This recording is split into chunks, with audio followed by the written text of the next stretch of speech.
while missiles continue to rain down on the Israeli city. ዛሬም ኢራን አልተበገረች። ዋነኛ ሰዎቿን በመስዋዕትነት ተጣጣም አያቶላን ገለው አንገቷን ቢቀነጥሱባትም ጎልማሶቹ የፋርስ መንግስት ወራሾች ጠላቶቻቸውን መገዳደራቸውን ቀጥለዋል።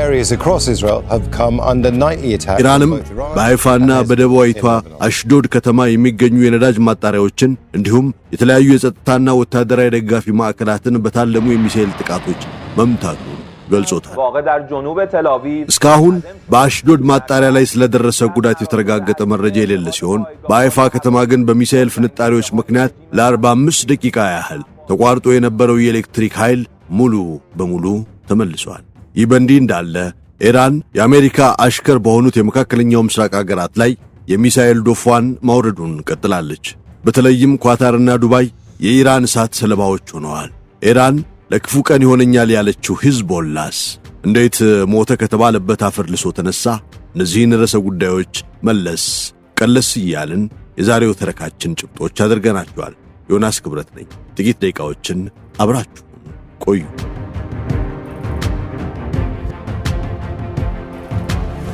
ታላቅ የምስራች በንግድ ማዕከሉ መርካቶ ተክለ ሃይማኖት አካባቢ ከ20 ካሬ ጀምሮ ለሥራ የሚመቹ ሱቆች በ300 ሺህ ብር ቅድመ ክፍያ ቀረበሎት። ምንም አይነት የጋራ መገልገያና ተጨማሪ ክፍያ አይኖርቦትም። የገዙትን ሙሉ ካሬ ለንግድ ብቻ ይጠቀሙበታል። ግንባታው ተጠናቆ በ3 ወር ውስጥ ሥራ ይጀምራል። ይህን ልዩ ዕድል ዛሬውኑ ይጠቀሙ። በተጨማሪም በፒያሳ ወዳጅነትና አራዳ ፓርክ አቅራቢያ አካባቢውን ለመቃኘት የሚያስችሉ አፓርትመንቶች በ771 ሺህ ብር ቅድመ ክፍያ እየተሸጠ ነው። የቀሩ ስም ቤቶች ስላሉ አሁኑኑ በ0988 44 11 64 ይደውሉ። በዋትስአፕ እና ቴሌግራምም ማነጋገር ይቻላል። የኢራን ጥቃት በኳታር የፈሳሽ የተፈጥሮ ጋዝ የውጭ ንግድ አቅም ላይ የ17 በመቶ ቅናሽ ማስከተሉን እየተናገሩ ነው። ይህ ጥቃት በዓመት 20 ቢሊዮን ዶላር የሚገመት ገቢ የሚያሳጣ ሲሆን ወደ አውሮፓና እስያ የሚላከውን የጋዝ አቅርቦትም ስጋት ላይ ጥሎታል። የኳታር ኢነርጂ ዋና ሥራ አስፈጻሚ ሳዓድ አልካቢ እንደገለጹት በዚህ ሳምንት በደረሰው ጥቃት ጋዝን ወደ ፈሳሽነት የሚቀይሩ 2 ግዙፍ መሳሪያዎችና አንዱ የጋዝ ወደ ፈሳሽ ነዳጅ መቀየሪያ ተቋም ጉዳት ደርሶባቸዋል። እነዚህን ተቋማት መልሶ ለመጠገን ከ3 እስከ 5 ዓመታት የሚወስድ ሲሆን ይህም በዓመት 12.8 ሚሊዮን ቶን የጋዝ ምርት ከገበያ ውጭ እንዲሆን ያደርጋል ብለዋል ተብሏል። አልካቢ በሰጡት ቃል ኳታርና ቀጠናው በተለይም ወንድም በሆነው እስልምና ሀገር እንዲህ አይነት ጥቃት ይፈጸምባቸዋል ብዬ በህልሜም በውኔም አስቤ አላውቅም ብለዋል። ኢራን ይህን ጥቃት የሰነዘረችው እስራኤል የኢራንን ግዙፍ የሳውዝ ፓሪስ የጋዝ መስክ በቦምብ ከደበደበች በኋላ ሲሆን ይህም ከየካቲት 21 ጀምሮ የተቀሰቀሰው የአሜሪካ እስራኤልና የኢራን ጦርነት ትልቁ የማባባሻ ምዕራፍ ሆኗል። በተጨማሪም ኢራን የዓለም 1/5ኛ የነዳጅና የጋዝ ምርት የሚያልፍበትን የሆርሙዝ ወንዝን ዘግታ በመያዝ በዓለም አቀፍ ደረጃ የነዳጅ ዋጋ እንዲነርና የዋጋ ግሽበት እንዲጨምር አድርጋለች። የኢራን የውጭ ጉዳይ ሚኒስትር አባስ አርጋቺ በበኩላቸው ደግሞ መሰረተ ልማታቸው ዳግም ከተመታ ኢራን ምንም አይነት ትዕግስት እንደማታሳይና እስካሁን የተጠቀሙት የኃይላቸውን ጥቂት ክፍል ብቻ እንደሆነም ዝተዋል። በዚህ ሳቢያ ኳታር ለጣሊያን፣ ቤልጅየም፣ ደቡብ ኮሪያና ቻይና ጋዝ ለማቅረብ የገባችውን የረጅም ጊዜ ውል ማክበር እንደማትችል ልታሳውቅ እንደምትችልም ተገልጿል። አልካቢ አክለውም የጥቃቱ ሰለባ የሆኑት ተቋማት ለመገንባት 26 ቢሊዮን ዶላር የፈጀባቸው መሆኑንና ድርጊቱ ቀጠናውን ከ10 እስከ 20 ዓመት ወደ ኋላ እንደሚጎትት ገልጸው ማንኛውም ወገን ከነዳጅና ጋዝ ተቋማት እጁን እንዲያነሳ ጥሪ አቅርበዋል።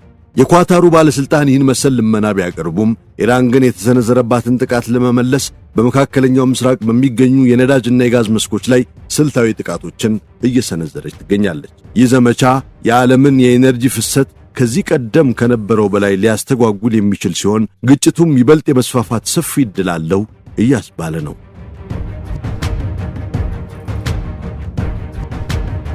በቅርቡ ኢራን በደቡባዊ አቡዳቢ የሚገኘውን የሻህ የነዳጅና የጋዝ መስክ የመታች ሲሆን ይህም ንቁ የሆኑ የማምረቻ ጣቢያዎችን በቀጥታ የመምታት ትክክለኛ ኢላማ የመጠበቅ ብቃቷን ያሳየነ ዋስብሏል። በተጨማሪም ባለፉት ሳምንታት በባህረ ሰላጤው ውስጥ ከ20 በላይ የነዳጅ ጫኝ መርከቦች ላይ ጥቃት በመፈጸሟ በሆርሙዝ ወንዝ በኩል የሚደረገውን መላኪያ በብቃት ማስተጓጎል ችላለች። ይህም የውጭ ንግድ በመውደቁ ምክንያት በርካታ የነዳጅ መስኮች እንዲዘጉ አስገድዷል። የሳውዲ አረቢያ ቁልፍ የሆኑት የሸይባህና የቤሪ የነዳጅ መስኮች እንዲሁም የተባበሩት አረብ ኤሚሬትስ ወሳኝ የሆነው የፋጃይራህ የውጭ ንግድ ወደብ በቅርቡ ጊዜ በተፈጸመ የኢራን ጥቃቶች ምክንያት እስካሁን ከጥቅም ውጭ ሆኖ ይገኛል። ይህም ወደ ቀይ ባህር የሚያመራውን የምስራቅ ምዕራብ የቧንቧ መስመርና የኢራቅ ቱርክ መስመሮችን ቀጣይ የጥቃት ኢላማዎች እንዲሆኑ አድርጓቸዋል። ይህም በባህረ ሰላጤው የነዳጅ መስኮች ላይ ለረጅም ጊዜ በሚቆይ መዘጋት ምክንያት የማይመለስ የከርሰ ምድር ክምችት ብክነት የመፍጠር አደጋ አለው። በአንድ የተፈጥሮ ጋዝ ተቋም ወይንም በሚሊዮን የሚቆጠር በርሜል ነዳጅ በሚያመርት መስክ ላይ የሚሰነዘር አንድ የሚሳኤል ጥቃት የማምረት አቅምን ለበርካታ ዓመታት ሊያሽመደምደው ይችላል። ይህም በቶሎ ሊተካ የማይችል ከፍተኛ የሀብት መመናመንን ያስከትላል። በዚህ የኢራን የመልስ ምት አንዲት አገር በባህረ ሰላጤው ለተሰነዘሩት የኢራን ጥቃቶች ከግማሽ በላይ የሚሆኑትን አስተናግዳለች። ያች አገር የአሜሪካ ሁነኛ ወዳጇ የተባበሩት አረብ ኤሚሬትስ ስትሆን በባህረ ሰላጤው አገራት ላይ ከተሰነዘሩ የኢራን ጥቃቶች 53.5 በመቶውን አስተናግዳለች። ባለፉት 16 ቀናት ብቻ የኢራን ኃይሎች ቢያንስ 3586 ድሮኖችንና ሚሳኤሎችን በባህረ ሰላጤው አገራት ላይ ያስወነጨፉ ሲሆን በኤሚሬትስ ላይ የተሰነዘረው ጥቃት ብቻውን ከኩዌት፣ ከሳውዲ አረቢያ፣ ባህሬን፣ ኳታርና ኦማን በድምሩ ከደረሰባቸው ጥቃት ይበልጣል። ኢራን በተለይ በተባበሩት አረብ ኤሚሬትስ ላይ ትኩረት ካደረገችባቸው ዋና ዋና ምክንያቶች አንዱ ከአቡዳቢ በስተደቡብ 32 ኪሎ ሜትር ርቀት ላይ የሚገኘው የአልዳፈር የአሜሪካ ጦር ሰፈር ነው። ይህ የጦር ሰፈር በፋርስ ባህረ ሰላጤ ለሚደረጉ የአሜሪካ ወታደራዊ እንቅስቃሴዎች እንደ ስልታዊ የዕቅድና የክንውን ማዕከል ሆኖ ያገለግላል። ማዕከሉ የቅንጅትና የማጥቃት ብቃቶችን አቀናጅቶ የያዘ ነው። ለዋና ዋና የባህር መስመሮችና የቀጠናው የውጥረት ቀጠናዎችም ቅርብ ነው። ከኢራን ግዛት ደግሞ ከ200 ኪሎ ሜትር ያነሰ ርቀት ላይም ይገኛል። ይህ የጦር ሰፈር 380ኛው የኤር ኤክስፔዲሽነሪ ዊንግ የተሰኘውን ክፍል የሚያስተናግድ ሲሆን ይህም የቅኝት ክፍሎችን፣ የነዳጅ መሙያ ስኳድሮችን፣ የኤዋክስ አውሮፕላኖችንና የአየር መከላከያ ሥርዓቶችን ያካትታል። ይህ መዋቅር የኢራን የሚሳኤል ማስወንጨፊያዎች፣ የባህር ኃይል እንቅስቃሴዎችን፣ የአየር ክልል ውሎችን ያለማቋረጥ ለመቆጣጠርም ያስችላል። በመሆኑም የተባበሩት አረብ ኤሚሬትስ እንደ አሜሪካ የፊት መስመር የጦር ግንባር ሆና እያገለገለች ትገኛለች። ይህም ኢራን በአገሪቱ ላይ የምትዘነዝረውን ጥቃት ለምን እንዳበረታች በቀጥታ የሚያስረዳ ሲሆን ኤሚሬትስ በዚህ ግጭት ውስጥ ገለልተኛ አገር ነች ተብሎ ለመጥራት እንደማያስችላትም ይናገራል ወይንም ያሳያል።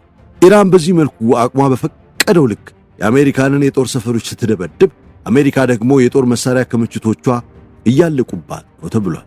የአሜሪካ በኢራን ላይ የፈጸመችው ጥቃት በጦር መሳሪያ ክምችቷ ላይ ያለውን ጥልቅ መዋቅራዊ ችግር አደባባይ ላይ ያስጥቶታል። መጠነ ሰፊ የሆነው ዘመናዊ ጦርነት የአሜሪካን ውድ የጦር መሳሪያ ክምችት በፍጥነት እያሟጠጠው ሲሆን በምን ያህል ጊዜ ውስጥ ተተክቶ ሊሞላ እንደሚችልም ግልጽ አይደለም። ከኢራን ወረራ አንስቶ የተከናወኑ ወታደራዊ እርምጃዎች ከተለመደው የአየር ኃይል ይልቅ እጅግ ውድ በሆኑና ከሩቅ በሚወነጨፉ መሳሪያዎች ላይ የተመሰረቱ ናቸው።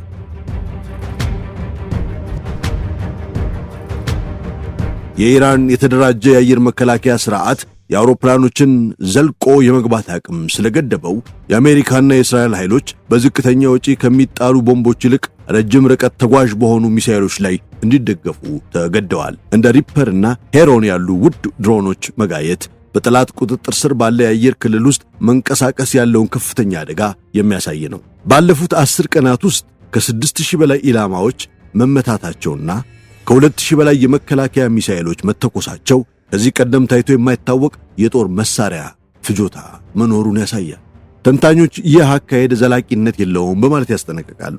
የአሜሪካ ባህር ኃይል በ72 ሰዓታት ውስጥ ብቻ 400 ቶም ሃውክ ሚሳኤሎችን የተጠቀመ ሲሆን ይህም ዝግጁ ከሆነው አጠቃላይ ክምችት መካከል ከ10% በላይ የሚሆነውን ይይዛል። ይህም ባለፉት 5 ዓመታት ከተመረተው ጠቅላላ ምርት የሚበልጥ ሲሆን የተዳከመው የአቅርቦት ሰንሰለት ደግሞ እነዚህን ሚሳኤሎች መልሶ ለመተካት ዓመታትን እንደሚወስድ ይነገራል።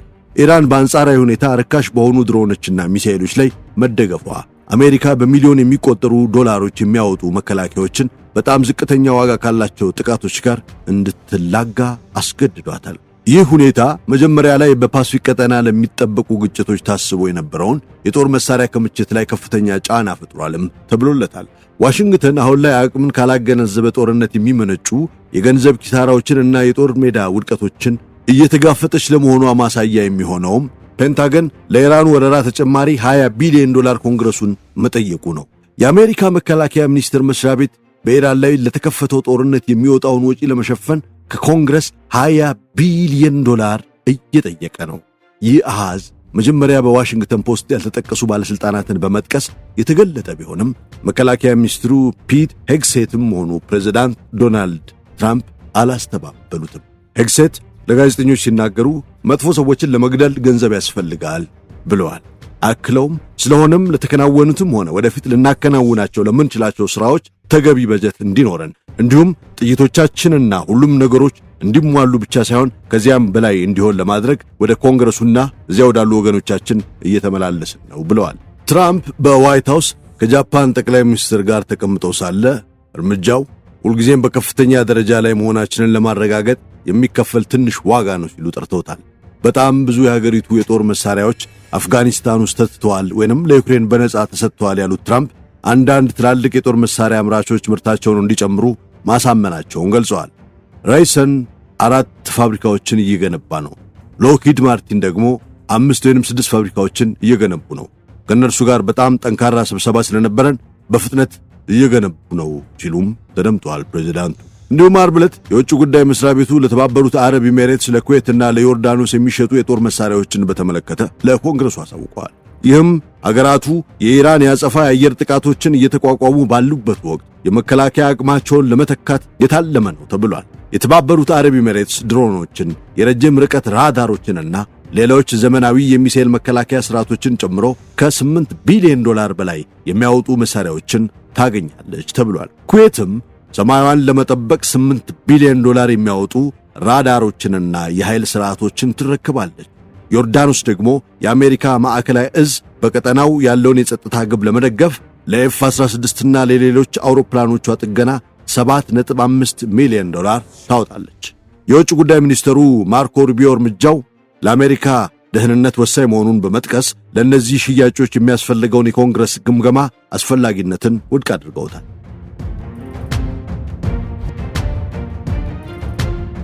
የትራምፕ አስተዳደር ይህን መሰሎቹን እርምጃዎች ጦርነቱ ረጅም ጊዜ ሊወስድ እንደሚችል ቢጠቁሙም ፕሬዝዳንቱ ግን ተለዋዋጭ የሆነውን ገበያ ለማረጋጋት መግለጫዎችን ሲሰጡ ቆይቷል።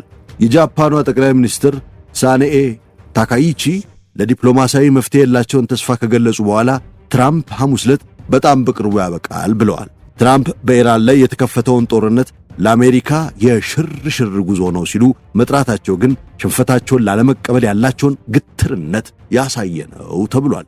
የትም ቦታ ወታደሮችን አላሰማራም፣ ባሰማራም እንኳን በእርግጠኝነት አልነግራችሁም፣ ግን አላሰማራም ብለዋል ትራምፕ። አክለውም ደግሞ በኢራን ውስጥ እየሆነ ያለውን አየሁና ይህን ጉዞ ማድረግ ባልፈልግም እንኳን ማድረግ አለብን አልኩ። እንዲያውም የነዳጅ ዋጋው ከዚህ ከፍ ይሆናል ብዬ አስቤ ነበር። ነገር ግን ይህን ጉዞ እያደረግን ነው። ሲጠናቀቅ ደግሞ በጣም የተሻለችና አስተማማኝ ዓለም ትኖረናለች ብለዋል።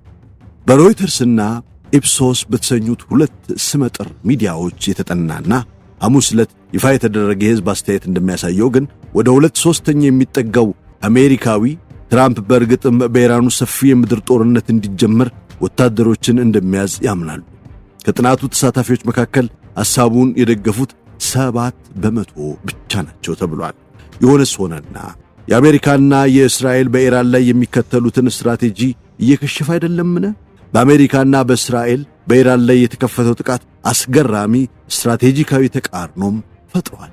የአሜሪካ ጽዮናዊ ዘንግ በከፍተኛ የቴክኖሎጂ ኃይልና በከባድ ተኩሱ ላይ ቢተማመንም የቀጠናውን ታሪካዊና ማኅበረ ፖለቲካዊ እውነታዎችን ግን ዘንግቷል። በኢራን ግዛት ውስጥ የሚገኙ በሺዎች የሚቆጠሩ ወታደራዊ ተቋማት፣ መሠረተ ልማቶችና የእዝ ማዕከላት ተመተው ከፍተኛ ጉዳት ደርሶባቸው ሊሆን ይችላል። አሜሪካ የአየር ላይ የበላይነቱን ስትይዝ፣ የጽዮናዊው አገዛዝ ደግሞ የማያቋርጥ ጥቃቱን እያሰፋ ነው።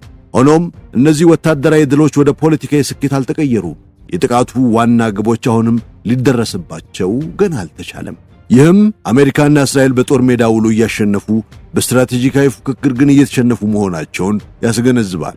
ተመጣጣኝ ባልሆነ ግጭት ውስጥ ድል የሚለካው ወታደራዊ ኃይል ተቃራኒውን ወገን አጥቂው የሚፈልገውን ፖለቲካዊ ውጤት እንዲቀበል ማስገደድ መቻሉ ላይ ነው። በዚህ መስፈርት የአሜሪካ ጽዮናዊው ዘመቻ ቀድሞውኑ ከባድ ገደቦች እያጋጠሙት ነው።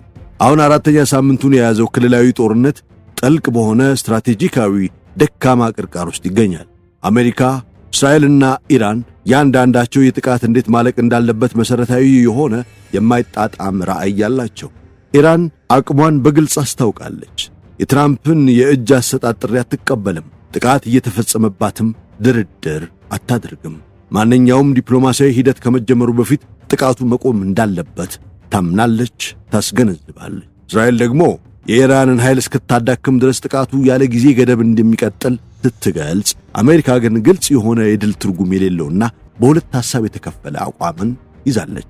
እናም ጦርነቱ መሸናነፍ የሌለበት ጦርነት ወደ መሆን እየተቃረበ ይመስላል።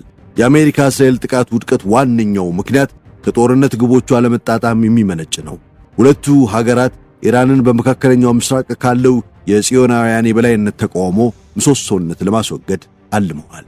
ይህ ደግሞ የኢራን ፖለቲካዊ ሥርዓት መፈራረስን ወይንም በቀጠናው ላይ ያለውን ተጽዕኖ ማዳከምን ይጠይቃል። በአንጻሩ የኢራን ግብ በጣም ቀላል ነው። ኢራን አሜሪካንን በውጊያ ረገድ ማሸነፍ ወይንም እስራኤልን ማጥፋት አያስፈልጋትም።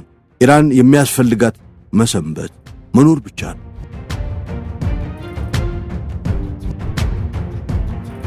የኢራን መንግሥት ሳይፈርስ ከቀጠለ፣ አመራሩ ፖለቲካዊ ቁጥጥሩን ካስጠበቀና ክልላዊ ጥምረቶቹን መሠረታቸውን ከቀጠሉ የጥቃቱ ዋና ፖለቲካዊ ግብ ከሽፏል ማለት ነው። እንዲህ አይነት ግጭቶች ውስጥ ቀላል ግብ ያለው ወገን ስትራቴጂካዊ ብልጫ ይኖረዋል ይላሉ የወታደራዊ ጉዳይ አዋቂዎችና ተንታኞች። ጦርነቱ በሁለት ወገኖች መካከል ያለውን የወታደራዊ ስትራቴጂካዊ ልዩነት አሳይቷል። አሜሪካና እስራኤል በከባድ ተኩሱና በአየር የበላይነት ፋርስን ለማንበርከክ ሲሞክሩ፣ ኢራን ደግሞ የጦር ሜዳውን በጂኦግራፊያዊ ሁኔታ በማስፋት አጸፋውን እየሰጠች ነው። በእስራኤል ከተሞች ላይ የሚሰነዘር የሚሳኤል ጥቃት፣ በአሜሪካ የጦር ሰፈሮች ላይ የሚደረግ ጫናና በኤነርጂ ገበያ ላይ የሚፈጠር መስተጓጎል እነ ጽዮንን ለከፍተኛ ኢኮኖሚያዊና ፖለቲካዊ ኪሳራ ዳርጓቸዋል። አሜሪካ የኢራንን ሰማይ ብትቆጣጠርም የቀጠናውን ሰፊ ስትራቴጂካዊ ጂኦግራፊ ግን መቆጣጠር ተስኗታል፣ አቅቷታል፣ አልተቻላት። በተጨማሪም የጋዛ ጦርነትና የሂዝቦላህ የኢራቅ ታጣቂዎችና የየመኑ ሁቲዎች ጥምረት ጦርነቱ በኢራን ላይ ብቻ ተወስኖ እንዳይቀር በማድረግ የጥቃቱን አድማስ እያሰፉት ይገኛል። ከዚህ ባለፈም ቻይናና ሩሲያ የአሜሪካን ወታደራዊ አቅም ገደብ እየታዘቡ ሲሆን፣ አሜሪካ በቀጠናው መጠመዷ በሌሎች የዓለም ክፍሎች ስትራቴጂካዊ ክፍተቶችን ፈጥሮባታል። ጦርነቱ የሚጠናቀቀው አንደኛው ወገን ፖለቲካዊ ግቡ ሊሳካ እንደማይችል ሲረዳ ከመሆኑ አንጻርም የድሉ ትርጉም ለኢራን ግልጽ ነው። ከተረፈች አሸንፋለች። ይህ ደግሞ የመካከለኛው ምስራቅን የኃይል ሚዛን የሚቀይርና የጽዮናውያንን የበላይነት የሚንድ ታሪካዊ ክስተት ሆኖ ይቀመጣል። ኢራን አገረ መንግሥቷ ሳይፈርስ ከዚህ ጦርነት ከተረፈች ታላቁ ድሏ ነው የሚለው የሚያስማማ ከሆነን ዘንዳ፣ ለዚህ ደግሞ ቢያንስ ብረት አንስቶ ከሁለቱ ኢምፔሪያሊስት ኃይሎች አንደኛውን የሚገድር ደጋፊ ኃይል ኢራን እጅጉን ያስፈልጋታል። ለዚህ ደግሞ ጠላቶቹ ሞቷል እያሉ ሲያውጁበት የነበረው ሂዝቦላ አፈር ልሶ ዳግም ተነስቷል። ለመሆኑ ሂዝቦላ እንዴት ራሱን መልሶ ገነባ፣ አቋቋመ? ብርቱ ሆኖስ በአደባባዩ ላይ ታየ? እስራኤል፣ ዋሽንግተንና የሊባኖስ መንግሥት እንኳን ሳይቀር ሂዝቦላ ለአንዴና ለመጨረሻ ጊዜ ተደምስሷል በሚል ከዓመት በላይ ሲናገሩ ቆይተዋል። ሆኖም ይህ የሊባኖስ ታጣቂ ንቅናቄ በአሁኑ ወቅት በአሜሪካና በእስራኤል በኢራን ላይ ለከፈቱት ጦርነት አጸፋ በመስጠት ዳግም ከእስራኤል ጋር ወደ ጦርነት ውስጥ ገብቷል። በጦር ሜዳ ላይ እያሳየ ያለው ብቃትና በእስራኤል ጥልቅ ግዛቶች ውስጥ ጥቃት የመሰንዘር አቅሙ እንደሚያሳየው ሂዝቦላ ከእስራኤል ጋር የነበረው የ15 ወራት የተኩስ አቁም ጊዜ እንደ ጦርነት ማብቂያ ሳይሆን የማይቀረውን ቀጣይ ግጭት ለመጋፈጥ ራሱን ለመገንባትና ለመዘጋጀት እንደ አጭርና አስቸኳይ ዕድል ተጠቅሞበታል። ባለፈው ዓመት ኅዳር ወር ላይ እስራኤል በጀመረችው የጋዛው ጦርነት ሳቢያ ከአንድ ዓመት በላይ የቆየው ግጭት በስምምነት ሲቆም ለሕዝብ የቀረበው ትረካ ድርጅቱ መዳከሙን የሚገልጽ ነው። የእስራኤል ጠቅላይ ሚኒስትር ቤንያሚን ኔታንያሁ ወታደራዊ ዘመቻው ሂዝቦላህን ለበርካታ አስርተ ዓመታት ወደ ኋላ እንደመለሰውና አብዛኛውን የሚሳኤል ክምችቱን እንዳወደመ እንዲሁም ከፍተኛ አመራሮቹን እንዳስወገደ ተናግረው ነበር። አንድ ከፍተኛ የአሜሪካ ባለስልጣን ድርጅቱን እጅግ ደካማ ሲሉ የገለጹት ሲሆን የአሜሪካ ወታደራዊ እዝ ኃላፊው ማይክል ኩሬሊ ደግሞ ሂዝቦላ ተደምስሷል በማለት የሊባኖስ ጦር ቀድሞ የድርጅቱ በነበሩ ምሽጎች ውስጥ መስፈሩን አድንቀው ነበር። በቤይሩትም ቢሆን ፖለቲካዊ ቋንቋው ተቀይሮ ፕሬዝዳንት ጆሴፍ አውን መንግስት ብቸኛው የጦር መሳሪያ የመያዝ መብት ሊኖረው ይገባል ሲሉ፣ ጠቅላይ ሚኒስትር ናዋፍ ሰላም ደግሞ ከሊታኒ ወንዝ በስተደቡብ ያለው የሂዝቦላ ወታደራዊ መኖር አብቅቷል ብለው ነበር። ይሁን እንጂ አሁን ላይ ሲታይ ያ ትረካ ትልልቅ ኪሳራዎችን ከስትራቴጂካዊ ውድቀት ጋር ማምታታት የተፈጠረ ትልቅ ስህተት ይመስላል።